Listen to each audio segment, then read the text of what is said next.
Welcome to the deep dive. Today we have a clear, very precise mission. A surgical one, I'd say. Exactly. We are taking a scalpel to the core strategy of BellRing Brands, the powerhouse behind Premier Protein. And we are diving exclusively into the opening remarks and strategic vision from their CEO, Darcy Horn Davenport, from that recent Q3 2025 earnings call. Yeah, we're cutting through all the financial data, the Q&A, all that noise. We're getting right to the leadership playbook. And this is truly the fastest way to get smart on the convenient nutrition market. How so? Well, when the leader of the ready-to-drink shake segment, the RTD segment, speaks, you're getting a blueprint for where that whole CPG landscape is headed. Especially in physical stores. Especially in retail. What we've pulled out is basically a roadmap. It explains their success, sure, but it also shows how they plan to use that leadership to literally reshape the grocery store aisles. I love that idea of a roadmap. And for you, the listener, we've basically distilled the CEO's entire outlook into three powerful pillars that are going to frame our whole conversation. That's right. If you want the thesis for BellRing's growth, it's these 3 points. First, the RTD category has immense growth potential. They think it's just the early days. Yep. Second, the exceptional strength of the Premier Protein brand itself. It's building a real moat. And third, the aggressive strategies they are deploying right now, from innovation to distribution, to capture all that potential. All right, let's start with that first pillar then, the category. The CEO's language was pretty striking. She called the RTD shake category on fire. Yeah, on fire, and one of the fastest growing segments in the entire store. So what's driving that? What's the big cultural shift here? It's really a perfect storm of macro trends. You have, protein consumption going from niche to totally mainstream health and wellness. Consumers want functional beverages. They want their drinks to do something. And, of course, convenience is just king. People want nutrition they can grab and go. And you pointed out a really specific, very timely driver the CEO mentioned, GLP-1s. We hear about them everywhere now. So for the listener, why does the rise of these weight management drugs drive demand for a product like a protein shake? It's a critical link. When people use GLP-1s, they lose a lot of weight fast. The risk is losing lean muscle mass, not just fat. So doctors and nutritionists, they all recommend a high-protein diet to preserve that muscle. And for a busy person, what's easier than a 30-gram protein shake? It's the most efficient way to hit that target. So it's moving from a lifestyle choice to almost a necessary health tool for this growing group of consumers. Precisely. Okay, that context is huge. Now, how does that translate to the numbers on the shelf in Q3? The growth is just explosive. Yeah. The RTD segment grew 16% in Q3. And what's really healthy is that 70% of that was volume. People are buying more units. It's not just inflation. But the really strategic number, the one to watch, is household penetration. Tell us about that number. I was surprised at how low it was. Right. It's at 52%. So 1 in 2 households. But look at the speed of the growth. It added 5 penetration points in just the last year. Wow. The CEO pointed out that the only CPG category that grew penetration faster was, those trendy prebiotic sodas. So that 52%, it just screams runway. You compare that to yogurt or soda, which are at, 80, 90%? This market is wide open. Exactly. It's nowhere near saturated. And it tells you that the next 30% of consumers are just waiting for more accessibility, better flavors, better placement. Which is where the retail part gets interesting. And speaking of that growth, Premier Protein was responsible for about a quarter of that entire category's growth. Just them. So that brings us to this power dynamic the CEO mentioned, the category captain role. They aren't just selling a product. They're advising retailers. It's a massive lever. To be the official category captain means the retailer trusts your data. They rely on your guidance for the whole aisle. On everything. Everything. Aisle location, what products to carry, signage, displays. They are literally mapping the shelves. And she said retailers are actively adding space for RTDs. And this is key de-emphasizing less productive brands. So they're not just growing their own space. They're helping the retailers shrink the space of their slower-moving rivals to make room for the whole category. That's the strategic advantage. They're acting as the architect of the future aisle. And this perspective is why she sees competition, even from big CPG companies, as a good thing, not a threat. That's the argument. Okay, let me push on that because that can sound like just corporate optimism. Yeah. If a huge, deep-pocketed company enters the club channel, isn't there a real risk of a price war? It's a fair question. The argument hinges on that low penetration rate. Since the category is only at 52%, a new big competitor actually helps. They spend more on marketing, they demand more shelf space. It lifts all boats. It lifts all boats. It drives the whole category toward that 80–90% maturity level.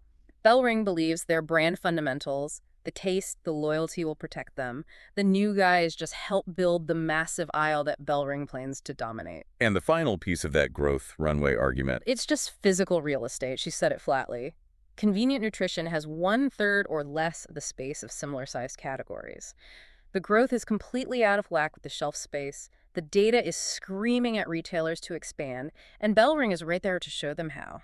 That sets the stage perfectly for her second pillar, the strength of the Premier protein brand itself. Right. So who's grabbing all that new space? It's Premier. They're the leader. The undisputed leader. They have a 25% market share in RTD shakes, #1. And they're also #1 in the broader convenient nutrition category. They are winning the velocity game. Let's break down that performance in Q3. What were the key metrics? So consumption grew 19%, and just like the category, about 60% of that was volume. They had an all-time high in household penetration, 21.6% of consumers. That's a huge audience. It is. And crucially, their loyalty and buy rate are among the highest in the category. So they get new customers and they keep them coming back. And that loyalty gets rewarded at retail. Absolutely. It's the #1 velocity brand. It flies off the shelf. So as a direct result, their TDPs, their total distribution points, are up a massive 34%. 34%? Wow. That sounds like retailers are just scrambling to keep it in stock. So what's the secret sauce? The CEO used the term trifecta. Yes, the trifecta. It's that unique mix of approachable positioning, great nutritionals, and #1, unbelievable taste. She really drilled down on taste. She did. That thicker, milkshake, decadent consistency. This isn't just about function. It's an enjoyable treat. It's a daily habit. That's why the flavor variety root beer float, pumpkin spice, is so important. You have to love it if you're drinking it every day. This taste focus leads to what I thought was the most insightful point of the whole call. Her comment on the actual source of the protein. Oh, absolutely. This cuts through a huge industry debate. She stressed that consumers will not sacrifice taste, period. And their research shows the source of the protein, whether it's ultra-filtered milk or milk protein concentrate, MPC, which they use, it's just not a key purchase driver. Can you just quickly unpack MPC for us? Why is that distinction so important for them? Sure. MPC, milk protein concentrate, is a dried dairy ingredient, high protein. The industry often talks about whether consumers prefer newer sources, like ultra-filtered milk, by saying consumers don't really care about the ingredient technicality. As long as it tastes good. Exactly. As long as the taste, texture, and macros are right, they're not reading the fine print on the ingredient source. This validates BellRing's entire formulation and cost structure.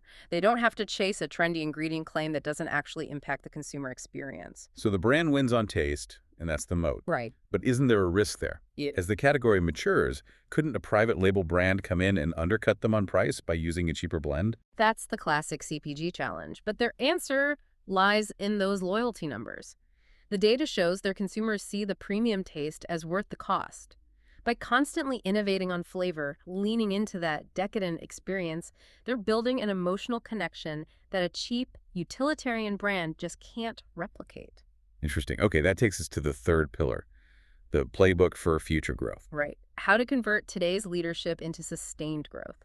It's about 3 accelerators: brand support, distribution, and innovation. Let's start with brand support. So they launched a second big media wave in July, which happened to coincide with rolling out new packaging. A brand refresh. A brand refresh, a more modern look, she called it, aimed at improving discoverability on the shelf and, importantly, appealing to younger consumers. And the distribution strategy is where the rubber meets the road. You mentioned that huge gap. That gap is the whole story. I mean, think about this. Premier drives 11% of the category's sales, but it only has a 4% share of the shelf space. That imbalance is just stark. It means every inch of new space they get delivers an absolutely outsized return. So how are they closing that 7-point gap?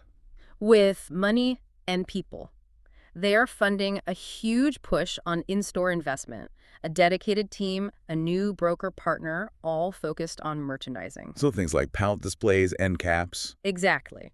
And crucially, getting those single-serve bottles into the coolers at the front of the store, meeting the impulse buyer right where they are. And this all depends on having the product to sell. She seemed very confident that capacity issues are a thing of the past. This is a major unlock for them. Yeah. Over the last 4 years, they built out this diverse, scalable co-manufacturing network. The CEO confirmed those old capacity constraints are gone. They have the supply. They can say yes to every retailer opportunity immediately. That's a huge change. Okay, let's finish with innovation. 2 new product lines this year. What was the strategy? It was about targeting incremental consumption. The indulgence line was designed to get their loyal users to just buy more often. Like a dessert occasion. Something like that. And it's working. She said about 50% of its sales are truly incremental, which means they're growing the pie, not just cannibalizing their core sales. And the other line, the almond milkshakes. That's a strategic move into non-dairy. It's their first, launched in late June. The goal was to hit that premier taste standard, but without artificial colors, flavors, or sweeteners. She called it a step toward more wholesome offerings. So it opens up a whole new consumer segment. Exactly. It's not just new flavors, it's platform expansion. So you have capacity, retail leverage, targeted innovation. What does this mean for their long-term growth? She reiterated their long-term target, 10% to 12% top-line growth. But the real key was the context she gave. She said 2025 is the first year where all their demand drivers, media, distribution, innovation, and capacity are all fully restored and firing at the same time. The brakes are off. The brakes are off. They're entering a period of, maximum execution. Wow. Okay, so if we're wrapping this up, synthesizing the whole thing, what's the big picture? The big picture is that Premier Protein is just perfectly structured to benefit disproportionately from this category explosion. And by being the category captain, they're not just riding the wave, they're actually molding the future of the market. What really sticks with me is that contrast between scale and potential. Premier Protein sells 36 shakes every single second. It's an incredible number. An incredible number. And yet, the brand still only has 20% household penetration. That combination of hypervelocity and low penetration, it just shows this massive, massive upside. It does, and it's fueled by loyalty and retailers actively giving them more room to run. Right. So here's the final provocative thought for you to chew on.